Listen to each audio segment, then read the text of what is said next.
Καλησπέρα, είμαι ο Γιάννης και αυτό το βίντεο είναι μια απόπειρα να προσπαθήσω να πω ένα μεγάλο ευχαριστώ σε όλους τους ανθρώπους που με στηρίξανε μετά το ατύχημα.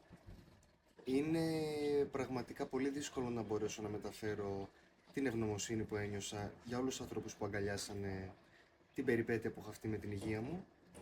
Νομίζω πως θα είμαι για πάντα ευγνώμων και ειδικά θα πρέπει να πω ένα μεγάλο ευχαριστώ πέρα από τους ανθρώπους τους δικούς μου, την οικογένειά μου και τους φίλους, στους ανθρώπους, τους Έλληνες της κοινότητας στην Αυστραλία, οι οποίοι χωρίς να με γνωρίζουν μπόρεσαν και σταθήκανε δίπλα μας με τέτοιο τρόπο. Πραγματικά νομίζω πως ήμουνα πάρα πολύ τυχερός μέσα στην ατυχία μου.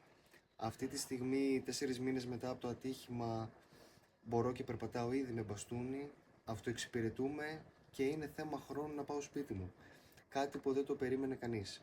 Όταν έρχονται οι γιατροί και σου μιλάνε για 5% πιθανότητες να περπατήσεις, εσύ έρχεσαι και προσπαθείς να σκεφτείς, υπάρχει ελπίδα τώρα για μένα, μπορώ να κάνω κάτι γι' αυτό.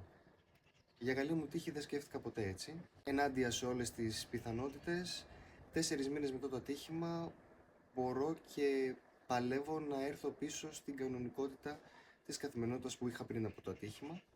Ελπίζω όλη αυτή η ιστορία να γίνει αφορμή και για άλλους ανθρώπους που έχουν βρεθεί σε παρόμοιες καταστάσεις, να τους δώσει λίγο δύναμη και μια θέληση που την είχα κι εγώ από την πρώτη στιγμή, και πραγματικά νομίζω πως αυτή είναι μόνο η αρχή για ένα νέο κομμάτι της ζωής μου και πραγματικά δεν ξέρω πώς να ευχαριστήσω τους ανθρώπους, επομένως το κλείνω με ένα χαμόγελο και μια ελπίδα.